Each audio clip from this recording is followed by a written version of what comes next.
Hello everyone, welcome back to the channel. আমি আজি ADR skill টেষ্টৰ অলৰেডি সাৰ্কুলেট হৈ থকা সিলেবাসখনৰ যিটো MS PowerPoint-ৰ বেসিক ফৰমেটিং বুলি যিটো টপিক আছে সেই টপিকটোৰ ওপৰত এই ভিডিঅ'টো লৈ আহিছো। বেসিক ফৰমেটিং বুলি কোৱাৰ লগে লগে একেবাৰে আপুনি ধৰি ল'ব পাৰে যে MS PowerPoint-ৰ ইন্ট্ৰডাকচন বুলি, ঠিক আছে। এতিয়া MS PowerPoint-ৰ ইন্ট্ৰডাকচন বুলোতে আমি খুব সৰু আপোনালোকে এপ্লিকেশন যিটো খোলাৰ লগে লগে দেখা পাব যিখিনি বস্তু এইখিনিৰ ওপৰত অকণমান কথাখিনি আলোচনা কৰিম। তো আহক আৰম্ভ কৰোঁ। এতিয়া মোৰ কাৰ্চৰডালৰ ফালে গুৰুত্ব দিব। এয়া আপুনি স্ক্ৰীনখনত দেখা পাই আছে এইটো মাইক্ৰ'ছফ্ট পাৱাৰ পইণ্ট বা MS পাৱাৰ পইণ্টৰ হোম পেজ। এতিয়া পাৱাৰ পইণ্টত কি কৰিব পাৰি, প্ৰেজেন্টেশন বনাব পাৰি, শ্লাইড বনাব পাৰি, বিভিন্ন ধৰণৰ কোম্পানী, স্কুল বা ইনষ্টিটিউশন, বিভিন্ন বিজনেছ বা মানে পাৱাৰ পইণ্টৰ প্ৰয়োজন ক'ত ক'ত হয় আপোনাক মানে ইয়াৰ পৰিসৰটো কিমানেই ডাঙৰ কৈ শেষ কৰিব নোৱাৰিম চাগে। তো আমি এতিয়া মোৰ কাৰ্চৰডালৰ ফালে নটিচ কৰিব। এই যে এইখন দেখা পাইছে এইখন শ্লাইড উইন্ডো বুলি কয়। এতিয়া ইমান নামবিলাকত ইমান যাব নালাগে। এইখন এনেকে ধৰি থৈ দিয়ক, যিখন ব্লেংক মানে হোৱাইট এই পেপাৰখনৰ দৰে দেখা পাইছে এইটো হ'ল আপোনাৰ শ্লাইড, ঠিক আছে। এতিয়া পাৱাৰ পইণ্টত মেইনলি কি কৰে, শ্লাইড বনায় বা শ্লাইড বিলাকত লিখা মেলা কৰে বা বিভিন্ন ধৰণৰ ড্ৰয়িং বা বিভিন্ন ষ্টাইল এড কৰা, তাৰপিছত আপোনাৰ বেনাৰ বনোৱা, পোষ্টাৰ বনোৱা, এইবিলাক কাম ইয়াতে কৰিব পাৰি। এতিয়া ইউটিউবৰ থাম্বনেইল বিলাক যে আছে, থাম্বনেইলো বনাব পাৰি ইয়াতে পাৱাৰ পইণ্টত। চ' এইখন চাওক, এই লেফ্ট চাইডে চাওক, ইয়াতে এখনেই শ্লাইড আছে, ওৱান বুলি লিখা আছে। মই যদি আৰু এখন শ্লাইড মানে য'ত আমি লিখা মেলা কৰিম, য'ত ড্ৰয়িং কৰিম, যিয়ে নহওক আৰু বেনাৰ বনাম, পোষ্টাৰ বনাম, সেইখনক ক'ব শ্লাইড। ইয়াতে এখনেই শ্লাইড আছে। আৰু যদি শ্লাইড বনাব এড কৰিব লাগে, যদি চাপোজ ধৰি লওক এখন শ্লাইডত নহয় মোৰ কামটো, মই এটা প্ৰজেক্ট কৰি আছো, কিবা এটা প্ৰজেক্ট, সেই প্ৰজেক্টটো কমপ্লিট কৰোতে মোক ধৰি লওক 3খন শ্লাইড লাগিব। তো 3খন শ্লাইড মানে আৰু 2খন শ্লাইড লাগাত আছে। 2খন শ্লাইড কেনেকে এড কৰিম চাব। আমি ইয়াতে কি কৰিম, মোৰ কাৰ্চৰডাল চাব, কাৰ্চৰডাল নি ইয়াতে দেখা পাইছেনে, ইয়াতে এইটো চাওক, এই গ্ৰুপটোক ক'ব ক্লিপ বৰ্ড, এইখিনিক ক'ব শ্লাইড গ্ৰুপ। এইটো এটা একোটা গ্ৰুপ। নামকেইটাত ইমান ফকাছ কৰিব নালাগে, জাষ্ট জানি থৈ দিলে হ'ল। নিউ শ্লাইডত আপুনি ক্লিক কৰকচোন একবাৰ। নিউ শ্লাইডত ক্লিক কৰিলে দেখা পালে এখন আছিল, 2খন হৈ গ'ল। আৰু এখন লাগে আমাক, 2খন শ্লাইড হৈ আছে। আৰু এখন একবাৰ ক্লিক কৰক। চৰি, এতিয়া নিউ শ্লাইডত যদি দেখা পালে, নিউ শ্লাইডত 3খন শ্লাইড আহি গ'ল। এতিয়া চাপোজ বিভিন্ন টাইপৰ শ্লাইড আছে, আকৌ বেলেগ বেলেগ ডিজাইনৰ, বেলেগ বেলেগ ষ্টাইলৰ শ্লাইড পাব পাৰে। তো সেই বেলেগ বেলেগ ডিজাইন বা বেলেগ বেলেগ ষ্টাইলৰ শ্লাইড পাবৰ কাৰণে ক'ত যাব আপুনি, নিউ শ্লাইড যে আছে, ইয়াতে নিউ শ্লাইডত দেখা পাইছে নে, দুটা জোন আছে, ওপৰৰ এইটো জোন আৰু তলৰ এইটো জোন। নিউ শ্লাইডত এই যে এৰ'টো আছে, নিউ শ্লাইড, সেই এৰ'টোত যদি ডাউন এৰ'টোত যদি ক্লিক কৰে দেখা পাব, চাব ইয়াতে দেখা পাইছে অফিচ থিম বুলি লিখা আছে। তাৰমানে মেইনলি অফিচ বিলাকত কেনেকুৱা ধৰণৰ শ্লাইড ইউজ কৰে ইয়াতে গোটেইখিনি এড কৰি থোৱা আছে অলৰেডি মাইক্ৰ'ছফ্টৰ ফালৰ পৰা। তো ইয়াতে চাওক, এইখন হ'ল আপোনাৰ টাইটল শ্লাইড, এইখন title and content slide, section header শ্লাইডখনৰ নাম, এইখন হ'ল টু কণ্টেণ্ট শ্লাইড,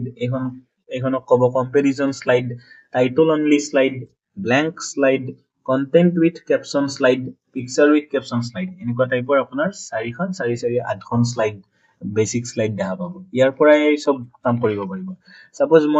মোক টাইটল শ্লাইড বুলি ক্লিক কৰো, টাইটল এইখন হ'ল আপোনাৰ টাইটল শ্লাইড। চাব এতিয়া আকৌ মই ডিজাইনটো সলাম, টাইটল এণ্ড কণ্টেণ্ট শ্লাইড লাগে, দেখা পাব, দেখিলে নে, চেঞ্জ হৈ গ'ল বস্তুটো। আৰু এখন নতুন শ্লাইডো এড হৈ আছে, কিন্তু নতুন এখন শ্লাইড ল'ম, কেনেকুৱা ছেকশ্যন হেডাৰ বুলি শ্লাইডখন ল'ম,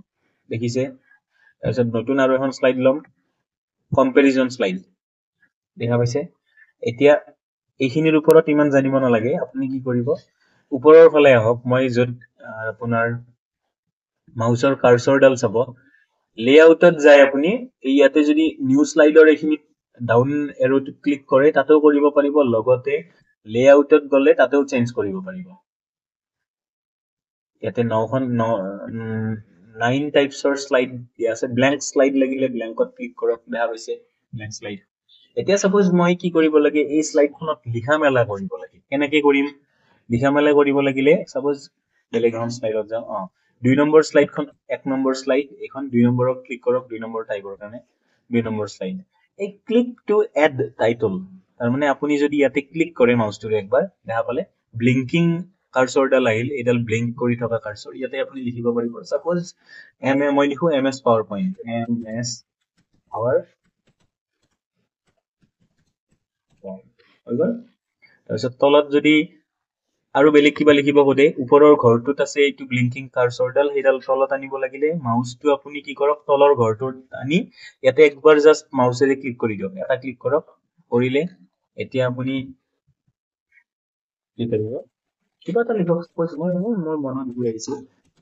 ডাটাবেস মাউছ এনে কিবা কিবি লিখিব পাৰে এতিয়া চাব মই ইয়াৰ পৰা অকণমান ওপৰত ক্লিক কৰিলে ওপৰত আহিব তলত ক্লিক কৰিলে তলৰ ঘৰটো খোলা যাব এতিয়া মই কি কৰিম সাইডত ক্লিক কৰিছো সাইডত ক্লিক কৰাৰ লগে দেখা পাইছে নে এখন শ্লাইডখন আপোনাৰ যেতিয়া প্ৰজেক্টৰত ইউজ কৰিব মানে প্ৰজেক্টৰত দেখাব বা আৰু কি আপুনি যেতিয়া স্লাইড শ্ব কৰিব তেতিয়া এনেকে দেখা পাব এবাৰ চাব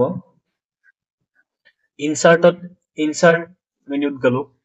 মানে ইনসাৰ্ট গ্ৰুপত গলো ইনসাৰ্টত গৈ আপুনি কি কৰিব পাৰিব ইয়াতে বিভিন্ন ধৰণৰ শেপ এড কৰিব পাৰিব সাপোজ আপোনাক মই আজি কেইটামান বস্তু শিকাম নেক্সট ক্লাছত আকৌ নেক্সট কেইটামান শিকাম যোনকেইটা সবতকে ইম্পৰ্টেন্ট সবতকে বেসিক সেইকেইটা মই আজি এড কৰিছো সাপোজ আপুনি ইয়াতে কিবা বেলেগ বেলেগ টাইপৰ শেপ এড কৰিব লাগে শেপ এড কৰিব লাগিলে ক'ত যাব লাগিব ইলাষ্ট্ৰেচন নামৰ যিটো গ্ৰুপ আছে তাতে চাওক শেপ বুলি লিখা আছে তাতে এই এৰোটোত ক্লিক কৰক দেখা পাইছে নে ইমান বিলাক স্লাইড আছে ইমান বিলাক শেপ আছে এই বেলেগ বেলেগ শেপৰ যোনটো শেপ লাগে আপোনাক সেইটো লৈ লওক সাপোজ আপোনাক এই ওভেল শেপটো লাগে ওভেল শেপটো ক্লিক কৰিলে এতিয়া আপোনাৰ ওভেল শেপ আহিব ইয়াতে এনেকৈ চাব মাউছৰ লেফট বাটনটো ক্লিক কৰি ধৰক আৰু মাউছটো অকণমান ড্ৰেগ কৰি দিয়ক টানি দিয়ক ৰাইট সাইডে টানি দিয়ক বা তলফালে অলপ টানি দিয়ক এনেকৈ লাগে এনেকৈ টানক দেখিছেনে এতিয়া ইয়াতে যদি এৰি দিয়ে আহি গ'ল এই ওভেল যিটো শেপ লগা আছিল এইটো এতিয়া চাব শেপটোৰ কালাৰ বেলেগ ইয়াতে ভিতৰত মোক একো কালাৰ নালাগে তেতিয়াহ'লে মই এইটো ক্লিক কৰিম চাওক শেপ ষ্টাইল বুলি যে আছে এইটোত ক্লিক কৰিলে আপুনি কি দেখা পালে ইয়াতে ভিতৰত একো নাই হোৱাইট হৈ গ'ল এইটোত যদি ব্লেকটোত ক্লিক কৰে ব্লেক হৈ গ'ল ব্লুটোত ক্লিক কৰিলে ব্লু হৈ যাব তাৰপিছত ইয়াতে বিভিন্ন টাইপৰ কালাৰ আছে ক'ত গ'লো চাম শেপ ষ্টাইলত যে আছে এইটো ডাউনৱাৰ্ড এৰো তাতে দেখা পাব বেলেগ কালাৰৰ বেলেগ যি কালাৰ লাগে আপোনাক যেনেকুৱা টাইপৰ লাগে সেনেকুৱা পাই যাব এতিয়া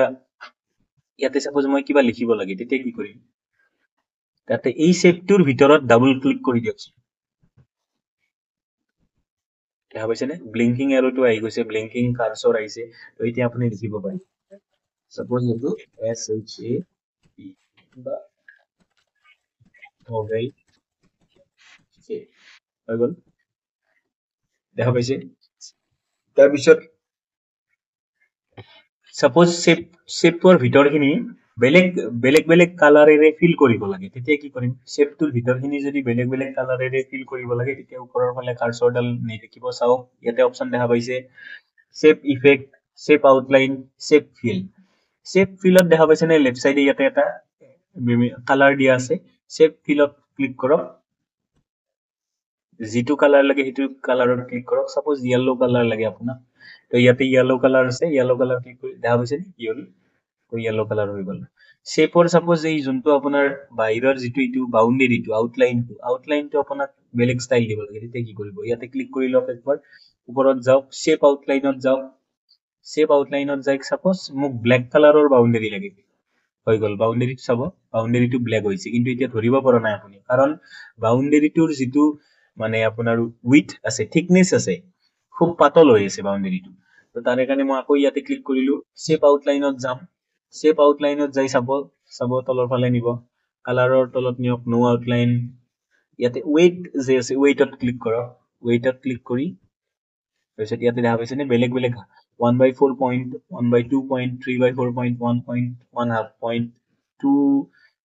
2 into 1/4 পইণ্ট 3.6 পইণ্ট ক্লিক কৰোঁ চাওক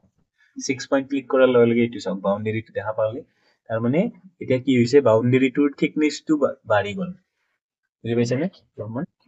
ওকে তাৰপিছত আমি চাওঁ ইনচাৰ্টত ক্লিক কৰিলো আকৌ ইয়াতে যদি মই সাপোজ হেডাৰ ফুটাৰ ইউজ কৰিব লাগে বা স্লাইডৰ নাম্বাৰ এড কৰিব লাগে হেডাৰ ফুটাৰ ইউজ কৰিব লাগে বা ডেট দিব লাগে তেতিয়া কি কৰিম তেতিয়া হেডাৰ ফুটাৰত যাও হেডাৰ ফুটাৰত ক্লিক কৰিলে ইয়াতে ডেট আৰু টাইম দিব লগা হ'ল সাপোজ আপোনাক পৰীক্ষাত ক'ব ডেট এণ্ড টাইম এড কৰক বুলি স্লাইডখনত তো ইয়াতে ক্লিক কৰি দিলে হ'ল দেখা পাইছে অটোমেটিক্যালি আহি গৈছে ইংলিছ ল্যাঙ্গুৱেজত আহিব আজিৰ ডেট হ'ল আপোনাৰ 11 মাৰ্চ 11/3/2025 তাৰপিছত স্লাইড নাম্বাৰ লাগে যদি স্লাইড নাম্বাৰত ক্লিক কৰক আহি গ'ল ফুটাৰ লাগে যদি ফুটাৰত ক্লিক কৰক ফুটাৰ মানে স্লাইডখনৰ তলৰ ফালে কিবা যদি আপুনি লিখিব বিচাৰিছে সৰুকে এইটোক বুজাব ফুটাৰ এড কৰি ইয়াতে সাপোজ এনেকে লিখো এফ ফুটাৰ বুলি লিখো এফ ডবল বা ফুটাৰ নিলিখো আপোনাৰ নামটো লিখক সাপোজ your name আপোনাৰ যি নাম আৰু your name apply to all মানে কি গোটেই কিখন স্লাইডত যদি লাগে যদি এখনে স্লাইড আছে এপ্লাই বুলি ক্লিক কৰিব যদি এখনতকৈ বেছি স্লাইড আছে এপ্লাই টু অল ক্লিক কৰিব কি হয় সেকশন এতিয়া চাওক এই মোৰ কাৰ্সৰটো চাওক পেজ নাম্বাৰ 1 your name এনে আমাৰ হৈছে তাৰপিছত আজিৰ ডেট বুজি পাইছেনে যদি মই এতিয়া স্লাইড শো হিচাপত বা প্ৰজেক্টৰত চাও মোৰ প্ৰজেক্টটো কেনেকুৱা দেখা হ'ব তেতিয়া চাব কেনেকৈ দেখা পাম চাব এতিয়া মোৰ কাৰ্সৰডাল আছে ইয়াতে এইটো অপচনত ক্লিক চাব স্লাইড শো বুলি দিছে দেখা পাইছে নে এটো ক্লিক কৰিব নালাগে এতিয়া দেখা পাইছে স্লাইড শো এতিয়া ক্লিক কৰক একবাৰ ক্লিক কৰিলে হ'ল এনেকৈ আহিব দুখন স্লাইডত লিখিছিলো চাওক আপোনাৰ কিবোৰ্ডৰ এৰো কি যিকোনো এটা ক্লিক কৰক দেখা পাইছে নে এনেকৈ আহিব পিছত এস্কেপ বাটনটো ক্লিক কৰি দিয়ক আকৌ আহি যাব তো আজি মই জাস্ট এইখিনিয়ে শিকাব বিচাৰিছিলো আৰু মই কালি আৰু এটা ক্লাছ আনিম য'ত ইয়াৰ পিছৰ বেসিক কথাখিনি যোনখিনি পৰীক্ষাত আহি থাকে সেইখিনি বস্তু মই শিকাই দিম তো আশা কৰিলো আপোনালোকে বস্তুখিনি বুজি পাইছে মই বেছি দীঘলীয়া কৰিব বিচৰা নাছিলো ভিডিওটো যদি ভাল পাইছে এটা লাইক কৰি দিব আৰু কিবা বুজি নাপালে কমেন্টত সুধিব লগতে আমাৰ অলৰেডি চলি থকা এডিআৰই স্কিল টেষ্টৰ প্লেলিষ্টখন আপোনালোকে চেক কৰিব আৰু আমি মক টেষ্ট দিয়া আৰম্ভ কৰিছো ফ্ৰী মক টেষ্ট 100% ফ্ৰী মক টেষ্ট ইউটিউবত কতোৱে নাপাব চাগে গতিকে জাস্ট পাবৰ কাৰণে আপুনি কি কৰিব লাগে আমাৰ টেলিগ্ৰাম চেনেলটো জয়েন কৰিব আমাৰ টেলিগ্ৰাম চেনেলটো সাৰ্চ কৰিব এডিআৰই স্কিল টেষ্ট বুলি মই এড কৰি দিম বাৰু মই কমেন্টত আমাৰ টেলিগ্ৰাম চেনেলৰ লিংকটো পিন কৰি দিম আপোনালোকে তাতে জয়েন হলে এই মই ক্লাছ বিলাকৰ পিডিএফ আৰু লগতে আপোনাৰ মক টেষ্টৰ ফ্ৰী পিডিএফ দিম প্ৰভাইড কৰাই দিম ধন্যবাদ